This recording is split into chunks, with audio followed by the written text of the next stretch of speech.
Christiane Rochefort, l'estance à Sophie. De fait, les derniers que j'ai aperçus, c'était je crois bien pendant le voyage de noces. En général, ils gardaient des bêtes. Non que j'ai un goût pervers pour le sauvage, mais il faut reconnaître que la virilité semble aller en raison inverse de l'urbanisation. Si idiot, incommode et au fond illogique que ce soit. En tout cas, j'ai vu des hommes là-bas. Je l'ai même fait remarquer à Philippe. Dans ce temps-là, je croyais à la sincérité dans le couple. J'ai fait une réflexion des plus banales à propos d'un type sur un cheval. Le cheval était également superbe. Je crois avoir comparé les deux. On voit, ça n'allait pas loin. En plus, on passait en voiture à 80, vitesse touriste. Mais Philippe n'a pas aimé. Tu attendras que je ne sois pas présent si vraiment tu ne peux te contenir, ce sera plus délicat. Mais Philippe, mais je ne lui saute pas dessus, je n'y pense même pas. D'ailleurs, à cette vitesse, ça aurait pas été commode, je suis pas un cow-boy. La plaisanterie ne lui a pas plu non plus. Il l'a trouvée grossière, il a horreur de la grossièreté. Et puis entre la pensée qui vous traverse et le fait accompli, il a trouvé que la distance était bien mince, juste l'occasion. Hein dit-il, pour être franc. Pour être franc, évidemment, en cas de circonstances propices, seul, célibataire, désœuvré, la voiture en panne, supposons, et le cheval aussi, je ne peux pas jurer. Surtout ne faisant que passer. C'est seulement ainsi qu'on connaît vraiment les pays, que je comprends les voyages. Pas les voyages de noces, bien sûr, mais par là on voit bien que tout est, comme le dit Philippe, affaire de circonstances. Cependant, puisqu'entre le fait accompli et le fait non accompli, il y a tout de même la différence qu'il n'y a rien. J'avais cru qu'on pouvait parler. Alors on ne peut pas parler. Peut-être dans la littérature dont j'ai l'habitude, il me prête des lectures étonnantes, j'aimerais connaître les titres, mais cette littérature est frelatée. Des titres, des titres.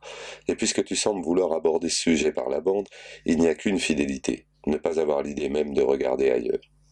Ah, c'est bien vrai, c'est dans l'Évangile. Je m'abîme en méditation. Philippe, il est fort. Il manie l'absolu comme d'autres le club de golf. Reste plus après ça qu'à être parfait, et à la hauteur de si divines exigences. Je me demande s'il y a songé en ce qui le concerne. Mais il a de la veine, ce n'est pas ici, dans cette ville, dans ce milieu, que ce genre de problème peut devenir brûlant, comme le fait remarquer Julien en d'autres termes. La catégorie que nous hantons, complet veston cravaté, chasseur de fromage dans les allées de l'industrie et de l'État, n'est point de nature à éveiller d'irrépressibles désirs. Que faire d'un Jean-Pierre Bijon, d'un Hervé Benoît? Ce sont des lampadaires. Un chien pourrait leur pisser à la jambe, mais non une femme les rêver dans son lit. Bien que ces innocents se comportent comme s'ils étaient sûrs du contraire, ce qui nous fait toujours marrer. Comme dit Philippe, l'idée même n'en vient pas. Et dans nos milieux, à moins de souffrir de bovarisme chronique, ce qui est un cas courant mais pas le mien, car je suis arrivé au mariage sans retard d'affection, on n'a pas de mal à être fidèle. Je le suis. Selon l'évangélique principe de Philippe, je ne lève même pas les yeux sur eux. C'est tout comme s'ils n'existaient pas. Si Philippe ne prenait avec eux, le temps passant, quelques ressemblances, il n'y aurait pas lieu de s'inquiéter du tout. Philippe, du reste, est content comme ça. Avoir réussi à faire d'une roulure de mon espèce, trouvée quasiment dans le ruisseau, dans une partie, c'est pareil. Avoir réussi à faire de moi une femme fidèle, c'est un triomphe, qu'il attribue à ses mérites, celui y compris de me combler quotidiennement. Sauf les 3 jours où une femme est impure. Enfin, ils sont 4 à présent, et je sens que je vais à 5. Comme ça, je ne saurais dire pourquoi. La vie, probablement. Tu peux arriver jusqu'à 6-7 sans invraisemblance, plus la migraine de la veille et le repos du lendemain, dit Julia. Ils savent qu'on est des enfants infirmes, ça ne les étonne pas. Je pense même que ça leur fait plaisir. Peut-être pas Philippe. Il lui faut tous les jours. Tu l'as mal habitué. Que veux-tu quand on tombe amoureuse? Je n'allais tout de même pas me priver moi-même. Et je crois que c'est dans sa nature. En somme, ce serait plutôt une qualité. Dans la tienne aussi, si je comprends bien. Je ne sais pas. Il est vrai que je ne me suis jamais laissé dépérir. Quoi, c'est bon de faire l'amour, non? Oh, moi, tu sais, je suis à moitié frigide. Mais c'est affreux. Tu devrais voir un médecin, un psychanalyste. Tu ne peux pas rester comme ça, ma pauvre. Écoute, raconte-moi ta vie, je vais t'arranger ça. Dans le fond, il suffit d'un peu de bon sens. Tu mettras les visites dans les comptes, ça te fera des économies. Oh, ce n'est pas la peine, il n'y a pas de mystère. Un jour, j'ai eu la flamme. Au début, ça allait. Enfin, quand je tombais sur un pas trop maladroit. Et puis un jour, tout d'un coup, j'ai eu la flemme. Rien à dire de plus. Je pense que je m'y suis trop ennuyé. J'ai perdu courage. Bien sûr, si tu t'ennuies. Pour jouir, il faut être un peu inspiré, on n'est pas des machines. Inspiré, tu es drôle. Et tu en trouves, toi, des hommes qui t'inspirent? Pas dans ce milieu-là, évidemment. À part Philippe, c'est mon premier bourgeois. Mais ailleurs, parfois. À l'étranger, principalement. En somme, j'en ai trouvé. Peut-être que dans la plupart des cas, je prends des vessies pour des lanternes. Qu'est-ce que tu veux? J'ai tellement envie qu'ils soient des lanternes. Des phares. À la moindre lueur, je me précipite, rempli d'espoir. En général, c'était une illusion d'optique, je m'en aperçois plus tard. Mais pendant que je nourris l'illusion, je... c'est une merveille, quoi. Évidemment, si tout repose sur ton imagination. Moi, je n'ai pas d'imagination, je vois ce que je vois. peut-être, mais pas sûr. Pas tout repose, il y a quelque chose quelque part tout de même. Peut-être de tout petits morceaux, un ici, un là, tout petit. Peut-être pour ça qu'il faut s'en offrir des tas. Peut-être que dans la vie, il n'y a que des petits morceaux, la perfection c'est au ciel. Voilà que tu crois en Dieu? Mais non, j'essaie de traduire. Et s'il n'y a que des morceaux, peut-être qu'il faut le prendre comme ça, mais je ne sais pas. Bien sûr, je ne sais pas, je ne suis pas un sage chinois. Je commence toujours par croire que le truc est complet. Peut-être qu'il faut cette illusion, ça aide. Je mélange avec d'autres trucs, le paysage, le temps qu'il fait, une chanson qu'on joue au même moment. Ça arrive à faire un tout. C'est mystérieux tout ça. Une fois, j'ai fait l'amour avec la lune. Ou peut-être tu es tout à fait folle. D'accord, je déconne, mais marre-toi, tiens. Toi tu es frigide, et moi pas. Qui est fou? Et puis, non, et non, je ne suis pas folle. C'est moi qui ai raison, c'est beau la lune. Fou qui ne le sait pas. Et Philippe, c'était quoi? La planète Mars? Je n'en sais foutre rien, c'était l'aube. Il m'a tiré d'une partie bordélique, m'a fourré dans sa voiture et m'a jeté sur un pré. Il t'a prise pour une vache. Le soleil se levait, je comprends. L'air était frais et pur, la route large, la route du Carmel. Hein? Du Carmel et de Damas réunis. Il m'a dit, ça ne fait pas une différence avec là-bas? Il voulait parler du truc d'où on sortait. Il ne m'avait pas quitté des yeux de la soirée. Il m'a dit, ça vous satisfait tout ça? Il voulait dire la débauche. Au fond de vous-même, ça vous satisfait? Au fond de moi-même, à l'aube, ivre, tu parles. Il m'a demandé, est-ce que tu es heureuse comme ça? Et maintenant, tu es heureuse, dit Julia. On est invité à l'abandon total et on se retrouve intendant de maison. Au Carmel aussi, il est vrai qu'on n'affronte que d'humbles travaux, qu'il faut accepter d'un cœur joyeux pour la gloire de Dieu. Amen. J'ai été sage comme une image, Dieu témoigne. J'ai fait tout ce qu'il voulait. J'ai répondu à la demande avec précision. Si dans une période d'adaptation il m'est arrivé de me montrer rétive, je suis cependant venu à reddition chaque fois. Et maintenant, je ne conteste plus. Je fais. Que celles qui ne sont pas tombées me jettent la première pierre. Tout ce qu'il veut, il l'obtient. Tout ce qu'il attend d'une femme, une vraie, de l'amour absolu et sans réserve, il l'a. Les chaussettes sont lavées, les cols sont ou ne sont pas empesés, les chaussures noires sont noires, et il n'y a pas de tache au costume, le papier est renouvelé dans les chiottes à mesure des besoins, la table est mise quand il rentre. Les comptes sont tenus, je me lève avec lui et je discute le programme de la journée. Il y a un menu tous les jours qui tient compte de ses goûts et de son métabolisme. Je donne à dîner. Ma table a de la réputation. Moi, comme je n'ai pas été élevé chez les bourgeois, je sais ce que c'est que la gueule. Quand je donne à manger aux gens, je leur donne à manger. Après, ils ne peuvent plus se traîner, et le lendemain, ils ont des crises de foie. J'ai enseigné la cuisine française à Rouen. C'est pourquoi je me suis donné la peine d'apprendre l'espagnol, et maintenant je le parle. Un bienfait n'est jamais perdu, et ça fait riche quand je donne des ordres. Comme en outre, je réfléchis, ça produit des résultats. Par exemple, un Belge. Je ne manquerai jamais de mettre des patates sur la table, en plus du légume. Un Italien aura son parmesan et ses cure-dents, etc. Philippe reçoit beaucoup dans les pays limitrophes. Petite Europe, marché commun et tutti quanti. Pour les simples familiers, je me souviens de ce qu'ils aiment et n'aiment pas. S'il y a une erreur, c'est toujours exprès. Les beaux-parents sont entièrement revenus de leur prévention. Je les appelle mère, père, belle-maman, beau-papa, au moins 3 fois dans chaque phrase. Je ne fais jamais rien à moitié. Le seul moyen d'arriver à y trouver des joies, enfin les joies qu'il peut y avoir dedans, c'est de faire les choses à fond. Je cause, je dis oui, oui, bien sûr. J'approche les cendriers des fauteuils, j'allume les cigarettes, très apprécié. Pas une ne m'échappe, une cigarette sort et hop, je suis là, avec un briquet allumé. Je crois que je pourrais à présent sortir le revolver aussi vite que les gunmen. Je vais faire passer les plats 3 fois, toujours bien plein. Ce qu'on peut foutre en l'air comme Boostify dans cette baraque, c'est un scandale. Je devrais tenir soupe populaire ouverte à l'entrée de service si j'avais un peu de cœur. Je veille au constant remplissage des godets, jamais un verre vide dans mon champ visuel. J'ai un bar presque comme Harry's. Je bourre mes clients comme des outres. Une vraie petite geisha. Il n'y a pas de milieu. À mon apéritif, on ne passe pas seulement l'olive, mais le saucisson en plusieurs espèces, la crevette suivie du rince-doigt, et quand je suis un peu de mauvais poil, le caviar. Philippe regarde ça non sans douleur, mais les gens en ont tellement plein la vue qu'il est consolé. Parfois je sors les chandelles. Ça coule, ça pue, ça éblouit, mais ils aiment tellement ça, le bon vieux temps. Et je n'hésite pas à servir à table sur nappe brodée la potée auvergnate ou le haricot de mouton, qu'ils ont si peu l'occasion de manger ailleurs. La potée aux chandelles, c'est chic, ça leur va bien. Durant qu'ils baffrent, l'électrophone à changeur leur resserre en sourdine un dîner en musique préalablement ordonnée. Suite pour les dîners du roi, c'est bien le moins, ou petit rien, avec parfois une erreur, un disque qui s'est glissé, Mingus ou Mandalay Song, ou Mon berger fidèle. Une fois ils ont eu la fiche rouge, ça a acheté un froid. Après ils ont le choix entre toutes les races de whisky. Il faut être parfait ou bien c'est pas la peine. Je vais de l'un à l'autre, je me déploie, je n'arrête pas. Du reste, que ferais-je si je m'arrête? Au moins comme ça je suis occupé, le temps passe, la soirée se tire. À son issue, je ressens une bonne fatigue physique, surtout les pieds, d'être resté tout le temps debout. Philippe me prend dans ses bras, il est content, il me répète les 1000 compliments qu'il a reçus sur sa femme, et Dieu sait qu'ils me vont droit au cœur. J'ai d'exquises délicatesses, des idées si charmantes, je me donne tant de peine, je veille à tout. Qui peut trouver une femme vertueuse? Le cœur de son mari a confiance en elle, elle lui fait du bien et non du mal. Tous les jours de sa vie, elle travaille d'une main joyeuse. Elle est comme un navire marchand. Son mari est considéré aux portes. Elle est revêtue de force et de gloire, et elle se rit de l'avenir. La grâce est trompeuse et la beauté est vaine. Il laissant passer ses dîners, Philippe, je n'y vais pas de main morte, mais quoi, ça rapporte. Ce n'est pas de la dépense, c'est du placement. D'ailleurs, il peut le retrouver son argent. Il est dans le livre, y compris les chandelles. Je ne dis plus merde en public, c'est vrai. À quoi bon? Au reste, je parle peu, je n'exprime pas mes idées. Au fait, il ne m'en vient pas. Je suis poli, aimable en douce, comme votre femme est douce. Je manque peut-être un peu de brillant, mais on ne peut pas tout avoir. Et ça ne gêne pas pour parler, les autres sont là. Moi, j'ai perdu l'habitude, ça se perd vite. J'écoute. Comment pourrais-je dire? Avec ma troisième oreille. Elle a poussé tout d'un coup. Parce qu'ils disent qu'il n'a jamais aucun intérêt, mais comme ils disent, le rythme, le son, c'est curieux, beaucoup plus intéressant. L'un, mettons, dit blanc, peu importe le sujet, un film, les Russes, la question n'est pas là. L'autre dit noir. Blanc parle, noir attend. Pas la conclusion, un creux. Alors il s'y précipite en boulant sa phrase.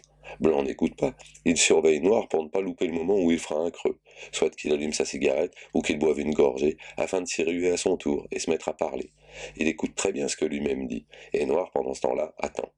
En général, ils sont plusieurs sur le même os, alors ils entrent tous ensemble dans chaque creux qui se présente, et ça se met à pépier comme des mariages de moineaux, jusqu'à ce que l'un gagne. Et toutes leurs phrases commencent par «Moi, je». Exemple, moi, je trouve que la Victory est la meilleure voiture existant actuellement sur le marché, dit Jean-Pierre Bijon, qui du reste ne sait rien dire d'autre. Sa compression. Pour la suite, et le détail exact, consultez le prospectus de la marque. Car ce qu'il y a de remarquable, c'est qu'une fois placé le moi-je, ils répètent mot pour mot ce qu'ils ont piqué à l'extérieur, contenu, syntaxe et vocabulaire. Tout ce qu'ils ont à eux, c'est le moi-je. Le reste est pur reflet. C'est dans le moi-je qu'est tout l'apport original, toute la charge émotionnelle. Le texte, pas la peine de l'écouter. Par contre, ce qui mérite l'attention, c'est le son. C'est tout en air, étranglé, comme coincé quelque part, sans épaisseur. Ils sortent parfois des aigus prodigieux qui mettraient des bêtes en fuite. Mais comme personne n'écoute, personne ne fuit. Si au lieu d'être là à essayer frénétiquement d'attraper le crachoir, ils prêtaient seulement l'oreille au son, ils feraient sans doute les mêmes observations que moi, qui sont vraiment élémentaires, il suffit de ne pas être sourd. Et après, ils ne pourraient plus sauter dans ce nid de frelons. Moi, je ne peux plus. Ça m'a passé. J'ai pris une distance, oh pas grand-chose, j'ai l'air à la même place, mais curieusement infranchissable désormais. Une vitre ténue nous sépare. Je ne sais pas de quoi elle est faite. Je l'ai produite par un petit mouvement de recul, imperceptible, que j'ai fait un jour. Depuis, ils sont dans un aquarium. Je me souviens comme d'un monde prénatal du temps où je grouillais avec eux, livré à la colère et aux injures vaines. Je ne pourrais plus, même si je voulais. Ils sont comme des images enregistrées sur un écran, et leurs paroles, telles la voix des dauphins, me parviennent par l'intermédiaire d'une bande séparée. Deux mondes décalés. Dans l'un, on est en état d'hypnose, dans l'autre, on est éveillé. Selon les apparences, l'agitation des corps, l'excitation des voix, c'est eux qui sont éveillés, et moi, muette et immobile, qui dort. Du reste, je sens bien que je dors. Je crois que je suis devenu schizophrène. Ah, mais que le diable me brûle le cœur, les fous véritables, c'est eux. En tout cas, je me repose. Ainsi. Si on s'adresse à moi, je réponds toujours oui, oui. Et ça marche très bien. De toute façon, ils n'écoutent pas. Mon opinion qui s'en soucie. Et moi-même, qu'ai-je à foutre d'opinion? On peut s'en passer. Je crois que je n'en ai plus. Bah. Combien de sucre? Ils sont contents. Philippe est content. En vérité, tout n'est pas encore parfait. Je renacle à la rédaction commune de la déclaration. Je ne réponds pas à temps aux lettres, je laisse traîner les cartes de vœux, quelques factures. J'oublie d'acheter des petites choses dont il a besoin. Je ne classe pas à mesure les papiers maison dans le machin réservé à cet usage, à souffler, qu'il m'a pourtant acheté pour m'aider. J'ai encore des négligences, des défaillances qui, lorsqu'elles se reproduisent trop souvent, l'agacent. Il est obligé de me faire la remarque, c'est fatigant pour lui qui a beaucoup à faire déjà. Mais enfin, on y arrivera peu à peu, ça aussi, ça finira par s'arranger, se tasser, comme le reste. Je m'organise vraiment de mieux en mieux, j'arrive même à avoir du temps à moi. Bon, mais quoi en faire? Je ne sais pas. J'ouvre la porte de la chambre à donner, elle est vide. Je ne rêve plus, ou bien je ne me souviens plus. Je suis toute claire, sans doute n'ai-je plus d'inconscient. J'appelle, pas d'écho. Je parcours l'appartement, living, 4 pièces dépendance, je regarde si rien ne cloche ici ou là. Je glande. Chambre à donner, à personne. Je referme doucement la porte. Je fais peu de bruit. Je n'aime pas le bruit. Les miroirs me renvoient mon ombre au passage dans les corridors. Qui est-ce? Je n'aime pas cette dame là-bas qui passe, dont le visage lisse et pâle reflète une absence. Je l'évite, je ne veux pas l'affronter. Agréez, madame, mes salutations distinguées. Fuyons. Lire? Mais quoi? La chair est triste, hélas. Ah non, c'est de quelqu'un que je déteste. Détestais, je ne sais plus qui. Je me souviens seulement que je détestais, et spécialement cette phrase-là n'était pas pour moi. Moi qui? Moi maintenant s'endors sur les premières pages des livres. Ce ne sont que des caractères imprimés après tout. Le téléphone me réveille. C'est Lula qui a trouvé un nouveau masseur avec des mains formidables. C'est Elisabeth, son gosse à la rougeole, c'est Minou. Est-ce que je veux aller avec elle chez cette cartomancienne extraordinaire? J'y vais. J'aime les cartomanciennes. Elles disent des choses. Je vous vois à peine, c'est étrange. Vous ne voulez pas sortir, votre jeu est blanc. Je ne vois absolument rien. Ou c'est belle maman qui a un thé. Autant que ça qu'autre chose, n'est-ce pas? Le jeudi, c'est Stéphanie, elle veut aller voir un métier. Vite, je cours, mais il n'y a qu'un jeudi par semaine. Et puis, Stéphanie, il me semble que je la déçois. On dirait qu'elle attend quelque chose de moi qui ne vient pas. Je crois que je l'ennuie un peu. Non, je ne me suis pas ressoulé. Le whisky est amer. La marque que j'aimais a dû disparaître du marché sans que je sache. Quand j'en bois, je m'endors. Il n'est que 4 heures. Je croyais 6. Et Philippe allait rentrer. Ce soir, nous avons un dîner. Qu'est-ce que je vais mettre? Intéressante méditation, mais il est encore trop tôt. Mettre un disque. Mais lequel? Lequel, voyons. La musique, il faut avoir envie. On n'écoute pas la musique comme ça parce qu'on a décidé. Il paraît que ce n'est pas un passe-temps. J'ai essayé. Ce n'est que des sons. À l'école, on m'a appris que ce sont des vibrations de l'air. C'est bien vrai. Je me souviens quand je mettais 6 fois de suite cette espèce de symphonia de Vivaldi, avec ce disque loupé qui grattait juste en plein milieu. Et la troisième leçon de ténèbres. Et cette crise d'affiches rouges. Sans arrêt, on la remettait. C'est drôle la musique. Ça prend par rage. Dans ce temps-là, je bousillais un disque en une semaine. Où sont les rages d'antan? Ici, les disques, on les soigne. Ils sont dans un meuble enfermé à cause de la poussière. C'est vrai que la poussière, c'est mauvais pour les disques et les choses sont faites pour se conserver, pas pour s'user. Mais allez donc chercher des disques dans une armoire. Il faut l'ouvrir, etc. Les disques, ça doit être à la main. Où sont-ils, mes vieux? Classés dans les autres. Il faudrait que je les mette à part pour pouvoir les retrouver tout de suite. Mais les rages, où les retrouver? Non, il n'y a rien qui me dise dans tout ça. Il y a pourtant tout, collection, archive, œuvre complète de... Rien que de voir le nom de Beethoven, ça me tue. Et dans cette sacrée baraque, il y a des tas de micro-sillons avec plusieurs auteurs sur le même. Et ça me met dans une telle rogne que je les casserais si c'était pas incassable cette saloperie. On arrive juste à les tordre. Naturellement, c'est des disques à Philippe avec plusieurs auteurs. Et pourquoi les fabricants se priveraient-ils de coller plusieurs auteurs puisqu'il y a des rustres qui les achètent? On ne peut pas leur demander d'être dessins aux fabricants non plus. Calme-toi, ma petite, tu vas avoir mal à la tête ce soir. Chaque fois que je prends une rogne, j'ai mal à la tête le soir. Le médecin m'avait bien prévenu que ça en arriverait là. J'ai des pilules à prendre, calmantes, et des remontantes, pour que les calmantes ne me calment pas trop. Plus quelques machins pour que les susdites ne me fatiguent pas le foie. Il paraît que maintenant j'ai un foie. Comme Philippe. C'est le médecin qui l'a découvert. Philippe a triomphé, il en était sûr malgré mes dénégations.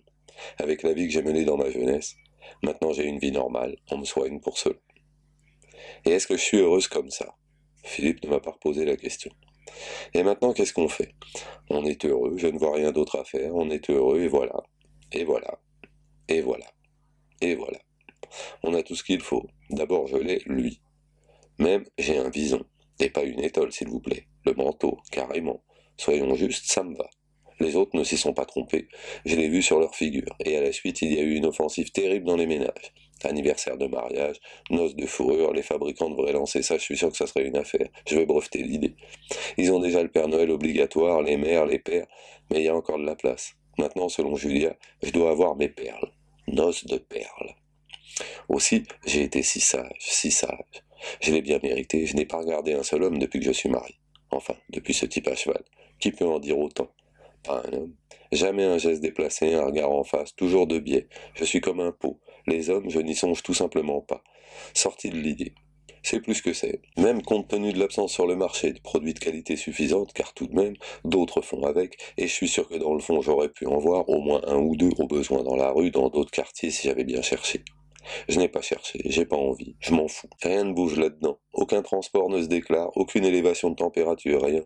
Je ne comprends même plus les histoires cochonnes que ces messieurs se racontent à la veille. Il est vrai que je fais jamais attention à ce qu'ils disent, mais au son de la voix. Plus grasse, bien que toujours sans substance, je reconnais bien que ce sont des histoires cochonnes. Et tout ce que j'ai à en dire, c'est qu'ils ne devraient pas, eux par ailleurs, si à cheval sur la morale, se laisser aller ainsi devant les dames, qui sont de faibles créatures et que ça pourrait tenter. Pas moi, bien sûr, moi je n'ai rien entre les jambes. Disparu, envolé petit oiseau, bye bye. Peut-être que je suis comblé. L'autre jour, j'ai vu un couple dans le métro qui s'embrassait, à pleine bouche, on voyait tout. J'ai même trouvé qu'on voyait trop, j'étais choqué. Je me suis dit, mais pourquoi font-ils ça? Qu'est-ce qu'ils y trouvent? J'avais beau m'acharner à me souvenir que moi-même, ici présente dans ce métro, je l'avais fait jadis, sans doute possible, et tout aussi impudiquement, et avec ardeur et indifférence au monde. Je ne sais plus avec qui, mais je l'avais fait, et cette incompréhension de ma part était tout à fait étrange. Je n'avais pas le droit, rien à faire, je n'arrivais pas à imaginer ce qu'on peut y trouver. J'ai honte de le dire, ça me paraissait juste répugnant, ces bouches qui se mélangent. Je me suis dit que ça devait être l'âge, me voilà bientôt sur la trentaine, et qu'il faudrait veiller à ne pas tout de même tourner rombière, tâcher de rester libéral, compréhensif à l'égard de la jeunesse. Vraiment, le baiser sur la bouche, ça m'avait passé. C'est une chose que je ne comprenais plus. Alors aller désirer un homme. Ma réputation était clairement établie, la fidèle Madame Aignan, c'est moi. Philippe peut porter haut, il le fait, un front lisse sans encourir à nos yeux à tout le ridicule de Jean-Marie ou d'Hervé ou même de Jean-Pierre, que Julia a trompé une fois pour le principe. Moi, je n'ai même pas de principe, j'ai juste rien. Ceux qui ont manqué d'intuition au point de s'y essayer m'ont simplement fourni une belle occasion de me payer leur tête, sur le thème « Vous ne vous êtes pas regardé », qui me tenait depuis longtemps à cœur. Ils sont merveilleux, et d'un tact, et modestes. Ils disent « Une femme ne peut pas rester fidèle, allons, vous n'êtes pas de bois tout de même alors. Une femme ne peut pas résister toujours. » Alors moi, ça dépend à quoi. À un homme peut-être pas, mais vous, voyons. Vous ne vous êtes pas regardé. Vous croyez qu'on peut penser au sexe en vous regardant? On pense à des factures quand on vous regarde, cher ami. J'ai même conduit Jean-Pierre qui s'excitait.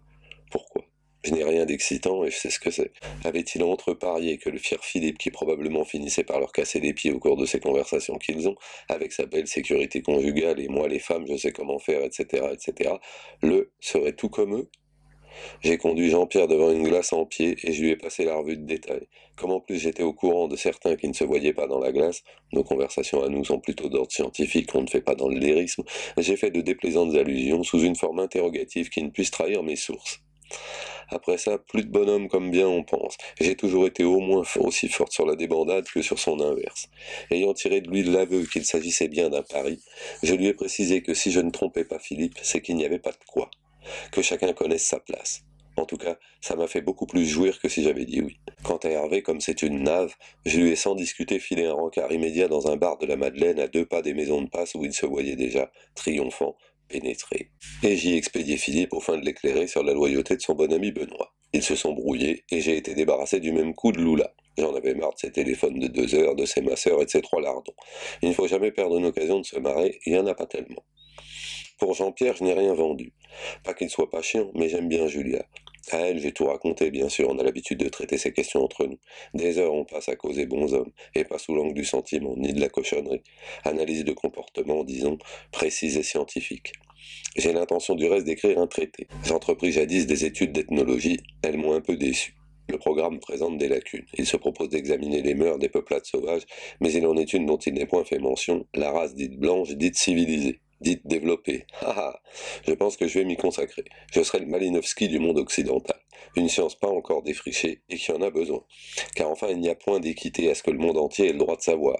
Rien qu'en ouvrant un livre, comment les braves Mélanésiens font l'amour alors que le procédé du blanc occidental n'est connu que par les mémoires de Casanova et des vantardises d'après-boire. Lesquels du reste ne concernent que la quantité phénoménale sans aucun intérêt et laissent de côté l'aspect qualitatif dont la notion même semble ignorée par ici. Après tout, je suis compétente, j'ai vu des spécimens de près et in vivo. Entre Julia et moi, on totalise une somme d'observations déjà appréciable, au moins égale aux moyennes sur quoi se fondent les experts. Au besoin, nous y adjoindrons des enquêtes sérieuses, pour lesquelles nous sommes armés de tests de véracité. Je prends des notes, on s'amuse. Avec Julia, je reviens un peu. Un jour, j'ai même ressuscité. Il faisait chaud, on venait de prendre une douche tranquille chez elle, personne. On a eu envie de se faire plaisir. On l'a fait, comme ça, simplement, juste pour le plaisir. N'est-ce pas plus gentil que tout seul? Et puis tellement mieux. Bon Dieu, j'avais complètement oublié.